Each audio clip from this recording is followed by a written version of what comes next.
শুরুতেই বিনম্র শ্রদ্ধা জানাচ্ছি মুক্তিযুদ্ধে নিহত সকল বীর শহীদদের এবং সেই সকল মা বোনদের যাদের রক্ত ও সম্ভ্রমের বিনিময়ে আমরা পেয়েছি জাতীয় জীবনের শ্রেষ্ঠ অর্জন, স্বাধীনতা। একজন মা দুজন মুক্তিসেনাকে বাঁচানোর জন্য নিজের প্রতিবন্ধী ছেলেটিকে পাকিস্তানি সেনাদের হাতে তুলে দিয়েছিলেন। পাক বাহিনী ছেলেটিকে উঠোনে টেনে নিয়ে গুলি করে মেরে ফেলে।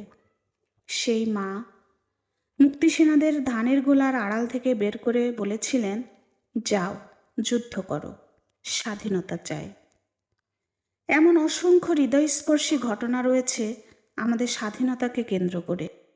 মুক্তিপাগল বাঙালি পরাধীনতার শৃঙ্খল ভেঙে স্বাধীনতার সূর্য ছিনিয়ে এনেছিল, যে সূর্য কিরণে লেগেছিল রক্ত দিয়ে অর্জিত বিজয়ের রং। সেই রক্তের রং সবুজ বাংলায় মিশে তৈরি করেছিল লাল সবুজ পতাকা।